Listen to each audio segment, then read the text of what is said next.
Hello guys, कैसे हैं आप लोग। हम लोग स्टार्ट कर रहे हैं फंक्शन।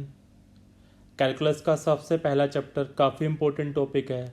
यस, अगर आपको फंक्शन समझ में आ गया तो कैलकुलस में बहुत कम प्रॉब्लम आने वाली है। तो गाइस इसको समझिएगा, नोट्स ज़रूर बनाइएगा। स्टार्ट करते हैं फंक्शन। आप लोगों ने रिलेशन नहीं पढ़ा है तो अगर 11th क्लास में रिलेशन पढ़ा तो उसके बारे में आपने थोड़ा बहुत आइडिया होगा रिलेशन के बारे में। It is a particular type of relation. Function basically एक रिलेशन का ही स्पेशल टाइप है। कार्टेशियन प्रोडक्ट ऑफ सेट्स आपने पढ़ा होगा, वहीं से हम लोग स्टार्ट कर रहे हैं। फंक्शन बेसिकली एक मशीन है, जैसे आप इनपुट देते हैं वैसे ही आउटपुट देता है। तो मैं डेफिनेशन लिखी हुई आपके सामने। Let A and B the two sets, let there exist a rule or a manner or a correspondence f which associate to each element of a to a unique element in b, then f is called a function or mapping from a to b. It is denoted by the symbol like this. yes, क्या मतलब है इसका। जैसे मैं बात करूँ, मेरे पास एक सेट ए है, एक मेरे पास सेट बी है। सेट ए के एलिमेंट्स मेरे पास लिखे हैं 1 2 3। इसकी मैं बात करूँ तो मेरे पास लिखे हैं 1 4 9। अगर मैं ए का 1 के साथ रिलेशन बना रहा हूँ, 2 का 4 के साथ रिलेशन बना रहा हूँ, 3 का 9 के साथ बना रहा हूँ। बेसिकली ये फंक्शन है, ये सेट ए है मेरे पास और ये सेट बी है। यस, मैंने सेट ए के एलिमेंट्स ए को रिलेट किया है ए के साथ, सेट ए के एलिमेंट 2 को रिलेट किया सेट बी के एलिमेंट्स 4 के साथ।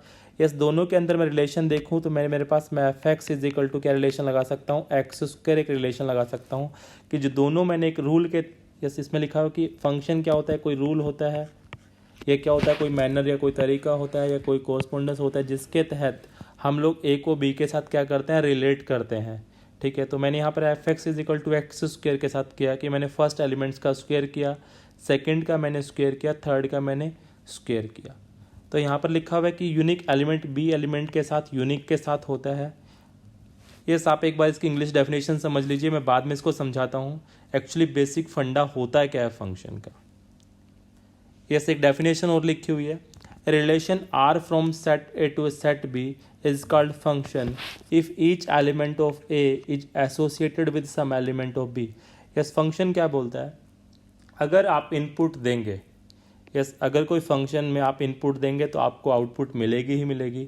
तो first of all set A में जो भी एलिमेंट्स आपके पास आएंगे, ये फंक्शन आपके पास है, ये सेट ए आपके पास है, ये सेट बी आपके पास है। तो सेट ए में आने वाले हर एक एलिमेंट्स की क्या बननी चाहिए, इमेज बननी चाहिए। दूसरा, हर एक एलिमेंट्स की यूनिक इमेज बननी चाहिए, यानी किसी फंक्शन में 2 रखने से जो आपको नंबर मिल रहा है, ठीक है, जैसे आपके पास किसी भी फंक्शन में क्या बननी चाहिए, यूनिक इमेज बननी चाहिए। ऐसा नहीं हो सकता कि एक ही नंबर रखने से क्या आ जाए, आपके पास 2 डिफरेंट आउटपुट आ जाए। जैसे एफ ऑफ एक्स लिखा हुआ है मेरे पास, एक्स स्क्वायर प्लस 6 लिखा हुआ है मेरे पास, मैंने 1 रखा, 1 रखने से मुझे क्या मिलने वाला है, 7 ही मिलने वाला है। 1 रखने से और कोई दूसरी वैल्यू नहीं मिलने वाली। तो यूनिक इमेज बननी चाहिए। कैसी इमेज बननी चाहिए, यूनिक इमेज बननी चाहिए। दूसरा, सेट ए में आने वाले हर एक एलिमेंट्स की इमेज बननी चाहिए। यानी इसकी मैं बात करूँ, मेरे पास लिखा हुआ है 4 5 6 7। मैंने 1 को 4 के साथ रिलेट कर दिया, 2 को 5 के साथ रिलेट कर दिया, 3 को 6 के साथ रिलेट कर दिया है। सेट बी में आपका कोई भी एलिमेंट्स छूट सकता है, सेट बी में आप कोई भी एलिमेंट्स छोड़ सकते हैं, बट सेट ए में कोई भी एलिमेंट्स बाकी नहीं रहना चाहिए। समझ गए क्या, यही फंक्शन की डेफिनेशन है। क्या लिखा हुआ है, if an element A belonging to A is associated with some element B belonging to B. Set A में आने वाले हर एक एलिमेंट्स की सेट बी में आने वाले एलिमेंट्स के साथ इमेज बननी चाहिए। Then B is called image of A. ये सेट बी के जो एलिमेंट्स होते हैं उसको क्या बोलते हैं, इमेज ऑफ ए बोलते हैं या image of A under F बोलते हैं। यस, मैं आपको एक सिंपल डेफिनेशन आपको समझा रहा हूँ फंक्शन की, वो आप समझिए। मेरे पास 2 सेट गिवन है, एक सेट ए गिवन है, एक सेट बी गिवन है। दोनों को मैंने रिलेट कर दिया है, ये सेट ए मेरे पास है, ये सेट बी मेरे पास है। यहाँ पर कुछ फ्रेंड्स हैं, राम, श्याम, गीता या एक्स, हमने कुछ भी लोगों के नाम मान लिए। वो लोग मूवी देखने गए हैं, यहाँ पर उनके हम कुछ कमेंट मान लेते हैं, A plus, B plus, C plus, excellent, बकवास। यहाँ पर हमने कमेंट कर लिए। इस क्या हुआ, मूवी देखने के बाद एक्साइटमेंट में क्या होगा, हर बंदे का एक अपना कमेंट होगा। क्या, जस्ट लेट्स अज्यूम राम ने बोल दिया A+ मूवी थी, सीता ने बोल दिया C+ मूवी थी, गीता ने बोल दिया एक्सीलेंट मूवी थी, और एक्स ने बोल दिया B+ मूवी थी। यस, एक्साइटमेंट में हर बंदे का कमेंट होगा या नहीं होगा? डेफिनेटली होगा। तो वही फंक्शन की डेफिनेशन है कि सेट ए में आने वाले जितने भी एलिमेंट्स आएंगे, सेट ए में जितने भी एलिमेंट्स होंगे, सेट ए में जितने भी एलिमेंट्स होंगे, सबकी क्या बनेगी? इमेज बनेगी। क्या? बिल्कुल बनेगी। सेट ए में आने वाले हर एक एलिमेंट्स की इमेज बनेगी डेफिनेटली। दूसरा, यूनिक इमेज होगी। यस, राम बोल रहा है A+ मूवी, ऐसा तो नहीं हो सकता ना राम थोड़ी देर बाद बोल दे B+ मूवी थी बाकी लोगों को देखकर, ऐसा तो नहीं हो सकता। तो सेट ए में आने वाले हर एक एलिमेंट्स की फर्स्ट ऑफ ऑल इमेज बनेगी। सेकंड, दूसरा, सेट ए में आने वाले हर एक एलिमेंट्स की कैसी इमेज बनेगी? यूनिक इमेज बनेगी। यस, राम बोल सकता है ना भाई कि पहले A+ बोला, ऐसा थोड़ी हो सकता है बाद में B+ बोल दे। दूसरा, बहुत सारे लोगों का सेम कमेंट हो सकता है क्या? हाँ, बिल्कुल हो सकता है यार। जैसे ये हमारे पास राम, श्याम, सीता, गीता हमारे पास है, और यहाँ पर हम लोग वही A+ B+ C+ मैंने लिखा। यस, जब वो 3 इडियट्स देख के निकले होंगे तो सब लोगों ने क्या बोला होगा? यार बहुत अच्छी मूवी है, बहुत अच्छी मूवी है, बहुत अच्छी मूवी है। समझ गए क्या? तो फंक्शन की डेफिनेशन सुन लीजिए। ऐसा हो सकता है सेट ए में आने वाले हर एक एलिमेंट्स की इमेज बननी चाहिए, बिल्कुल सही है। ठीक है जी, सेट ए में आने वाले हर एक एलिमेंट्स की इमेज बननी चाहिए, बिल्कुल सही है।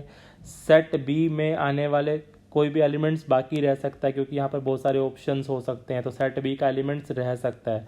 ठीक है, जैसे अपने पास लिखा हुआ ये वाला मैंने बना दिया है, एक एलिमेंट्स यहाँ छोड़ दिया है, एक एलिमेंट्स, 2 एलिमेंट्स। आपसे कोई पूछे फंक्शन है क्या? नहीं है। क्यों एलिमेंट्स फंक्शन नहीं है? क्योंकि यहाँ पर इसका एलिमेंट्स छूट गया है। समझ गए क्या? फिर अगर आपसे कोई बोल दे कि ये वाली चीज़ फंक्शन है क्या?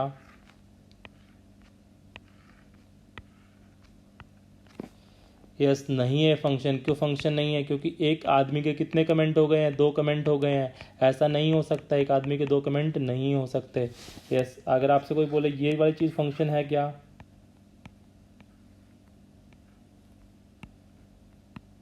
यस, ये फंक्शन है। 2 डिफरेंट लोगों की सेम आउटपुट हो सकती है। क्लियर है क्या? तो फंक्शन, कौन सी चीज़ फंक्शन होगी, कौन सी चीज़ फंक्शन नहीं होगी, तो आपको कैसे करना है? इस एग्जाम्पल की हेल्प से आपको देख लेना है। यस, डिफरेंट लोगों का डिफरेंट क्या होगी? आउटकम होगी। डिफरेंट कमेंट होगा कि नहीं होगा? सेट ए में आने वाले हर एक एलिमेंट्स की इमेज बनेगी क्या? यस, बिल्कुल इमेज बनेगी। सेट ए में आने वाले हर एक एलिमेंट्स की क्या बनेगी? इमेज बनेगी। दूसरा, यूनिक इमेज बनेगी। ठीक है, सेट बी के एलिमेंट्स, कोई भी एलिमेंट छूट सकता है क्या? हाँ, बिल्कुल छूट सकता है। सेट ए में कोई भी एलिमेंट्स, सेट ए में अगर आपके पास एलिमेंट्स हैं तो कोई भी एलिमेंट्स ऐसा नहीं रहना चाहिए जिसकी इमेज ना बने। आगे बात करते हैं domain, codomain and range of functions. Yes, अगर मेरे पास ये सेट ए है, ये मेरे पास सेट बी है, दोनों को मैंने मिला दिया। ये सेट ए है मेरे पास 1 2 3 4, यहाँ मैं बात करूँ तो मेरे पास लिखा हुआ 1 2 3 4 5 6। 1 का रिलेशन 1 के साथ कर दिया, 2 का 2 के साथ कर दिया, 3 का 3 के साथ कर दिया, 4 का 4 के साथ कर दिया। ये सेट ए मेरे पास है, सेट बी मेरे पास है। सेट ए में आने वाले एलिमेंट्स, सेट ए में आने वाले एलिमेंट्स क्या होते हैं? डोमेन होते हैं। सेट ए में आने वाले एलिमेंट्स क्या होते हैं? डोमेन होते हैं। तो यहाँ पर मैं डोमेन की बात करूँ तो डोमेन मेरे पास क्या आ गया? 1 2 3 4। सेट ए में आने वाले एलिमेंट्स को हम लोग क्या बोलते हैं? डोमेन बोलते हैं। कोडोमेन किसका बोलते हैं? सेट बी में आने वाले एलिमेंट्स, सेट ए के एलिमेंट्स को हम लोग डोमेन बोलते हैं। सेट बी के एलिमेंट्स 1 2 3 4 5 6 को हम लोग क्या बोलते हैं? सेट बी में आने वाले एलिमेंट्स को हम लोग क्या बोलते हैं? कोडोमेन बोलते हैं। यस, उसके बाद मैं रेंज की बात करूँ तो रेंज क्या होने वाले हैं? सेट बी के वो एलिमेंट्स जिनकी इमेज बनती है, सेट बी के वो एलिमेंट्स जो असाइंड होते हैं या जिनकी इमेज बनती है। सेट बी के एलिमेंट्स जिनकी क्या होती है? इमेज होती है। यहाँ पर मैं बात करूँ तो 1 2 3 4 की ही इमेज थी। तो सेट ए के एलिमेंट्स, यहाँ पर डेफिनेशन लिखी हुई domain of A such that A belonging to A of F of A. ठीक है, रेंज की बात करें तो रेंज क्या लिखी हुई है? फंक्शन की ए पर जो वैल्यू आई है ए बिलोंगिंग टू ए के लिए, और फंक्शन ऑफ ए किसको बिलोंग कर रहा है? बी को बिलोंग कर रहा है। समझ गए? डोमेन सेट ए के सारे एलिमेंट्स को हम लोग क्या बोलते हैं, डोमेन बोलते हैं। सेट बी के सारे एलिमेंट्स को हम लोग कोडोमेन बोलते हैं। और रेंज की मैं बात करूँ तो सेट बी के वो सारे एलिमेंट्स जिनकी इमेज बनती है उसको हम लोग क्या बोलते हैं, रेंज बोलते हैं। क्लियर है क्या सबको? आगे बढ़ते हैं। यस, आगे लिखा हुआ है, it is only the rule of function is given that domain of function is a set of those real value where function is defined. Yes, मैंने बोला फंक्शन एक मशीन है। मशीन जैसे यहाँ पे मैंने लिखा है एक्स स्क्वेयर, तो ये फंक्शन कौन सी मशीन है, स्क्वेयर मशीन है। ये क्या करता है, F X is equal to X square मैंने लिखा हुआ है, क्या एक मशीन है। ये क्या करता है, इसको कितना समझ में आता है, अगर इसको आप इनपुट एक्स दोगे तो ये क्या कर देगा, आपको एक्स स्क्वेयर बना के देगा। अगर 1 रखोगे तो ये 1 देगा, अगर 2 रखोगे तो ये 4 बना के दे देगा। बस इसको इतना ही समझ में आता है, समझ गए। तो फंक्शनल रूल क्या होता है, सबके लिए अलग अलग होता है। हर एक फंक्शन अपने अलग अलग कंडीशन पर डिफाइंड है। जैसे अगर क्या लिखा हुआ है, रूट एक्स लिखा हुआ है, क्या लिखा हुआ है, रूट एक्स लिखा हुआ है, तो ये क्या होना चाहिए, एक्स के अंदर जो लिखा हुआ वो नंबर हमेशा पॉजिटिव होना चाहिए। तो फर्स्ट की जो डोमेन क्या है, सारे रियल नंबर जो एक्स से पॉजिटिव नंबर है। 1/x की हम लोग बात करें तो नीचे जो फंक्शन आना चाहिए वो कभी 0 नहीं होना चाहिए, यानी एक्स कभी भी 0 नहीं होना चाहिए। यहाँ पर वन अपॉन एक्स माइनस 1 की बात करें तो सारे रियल नंबर किसको छोड़कर, 1 को छोड़कर। सारे रियल नंबर आप रख सकते हैं, सिर्फ 1 नहीं रख सकते, क्योंकि 1 रखने पर नीचे क्या हो जाएगा, 0 हो जाएगा। समझ गए क्या? यानी 1 अपॉन अगर x माइनस 3 होता तो सारे रियल नंबर किसको छोड़कर, 3 को छोड़कर। समझ गए क्या? क्लियर है सबको? यस, 1/x हमारे पास लिखा हो प्लस रूट एक्स लिखा हो, तो इसकी भी डोमेन निकालनी पड़ेगी, इसकी भी डोमेन निकालनी पड़ेगी। दोनों का कॉमन पार्ट हम लोगों को लेना पड़ेगा। तो फर्स्ट वाली पार्ट की मैं बात करूँ तो क्या नहीं हो सकता, x की वैल्यू 0 नहीं हो सकती, सारे रियल नंबर हो सकते हैं। और इसकी मैं बात करूँ तो x कैसा होना चाहिए, पॉजिटिव होना चाहिए, 0 हो सकता है। तो दोनों का कॉमन पार्ट पॉजिटिव तो आ ही गया है, साथ के साथ 0 नहीं आ सकता, तो x पॉजिटिव हमारा क्या हो जाएगा, आंसर आ जाएगा। तो डोमेन क्या होती है, rule of the function. Yes, जहाँ पर फंक्शन डिफाइंड है, जैसे मैं लोगरिथम की बात करूँ तो लोगरिथम एलो लॉग ऑफ ax के लिए आपने डिफाइंड कर रखा है। बेस कभी भी क्या नहीं होना चाहिए, 1 नहीं होना चाहिए। दूसरा, बेस पॉजिटिव होना चाहिए। तीसरा, जिस नंबर का आप लोग ले रहे हो नंबर कैसा होना चाहिए, पॉजिटिव नंबर होना चाहिए। क्लियर है क्या सबको?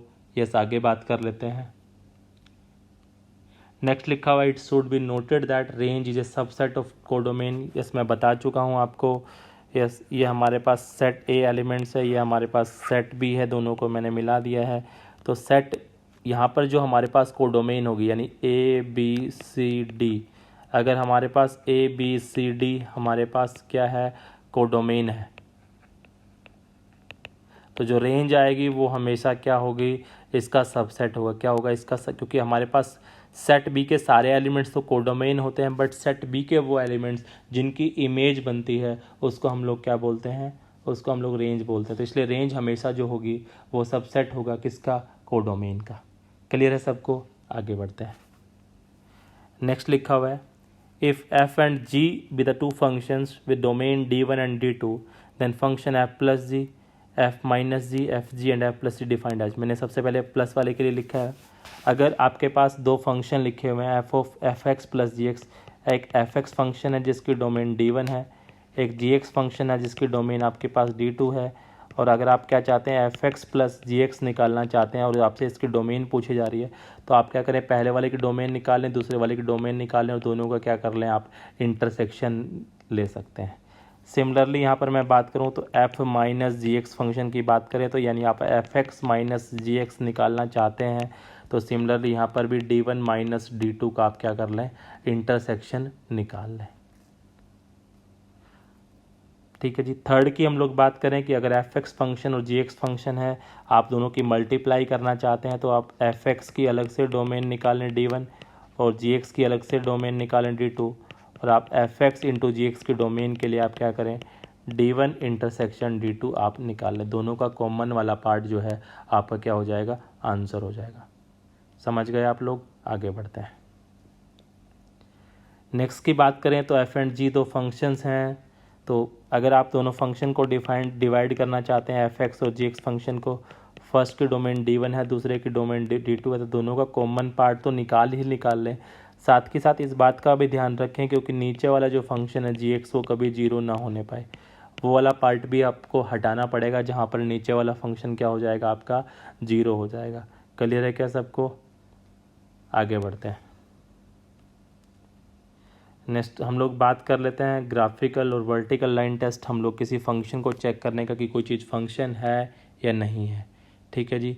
तो तरीका क्या है, आप क्या कर लीजिए, अगर आपको कोई चेक करना है कोई ग्राफ आपका फंक्शन है या नहीं है, इसमें सबसे पहले सर्कल की बात कर लेता हूँ। किसकी बात कर लेता हूँ? सर्कल की बात कर लेता हूँ। एक सर्कल मैंने बना दिया है। ठीक है जी। अगर आपको सर्कल का चेक करना है कि ये फंक्शन है या नहीं है, जिसका आप ग्राफ बना सकते हैं, आपको चेक करना है फंक्शन है नहीं है। ठीक है, ड्रॉ ए लाइन। ठीक है, draw a line parallel to Y axis. एक लाइन ड्रॉ करें किसके एक्सिस में? Parallel to Y axis. आपने क्या करनी है, एक लाइन ड्रॉ करनी है किसके? Parallel to Y axis. Y axis के लाइन आपने पैरेलल लाइन ड्रॉ करी, तो ये अगर इस ग्राफ को कितने पॉइंटों पे कट कर रही है? 2 पॉइंटों पे, मोर देन 2 पॉइंटों पे कट कर रही है, तो वो फंक्शन होगा या नहीं होगा? ये वो फंक्शन नहीं होगा। ठीक है, if it cuts more than 2 points, 2 or more than if you cut 2 or more than 2 points, then it is not function। तब ये फंक्शन नहीं होगा। ठीक है जी। अब बना देते हैं एक और ग्राफ आपके सामने। ठीक है जी।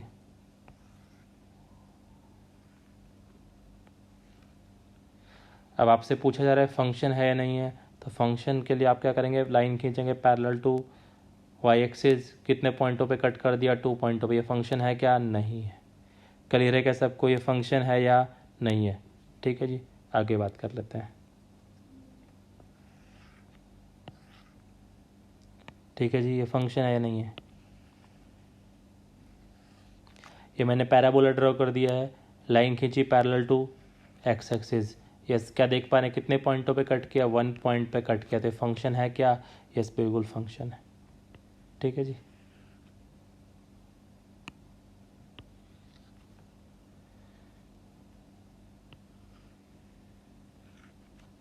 ठीक है जी, ये ऐसे कुछ हमारे पास है, तो कितने पॉइंटों पे कट कर रहा है इसको? 1 पॉइंट पे कट कर रहा है, तो ये फंक्शन है क्या? यस, ये फंक्शन है। क्लियर है सबको?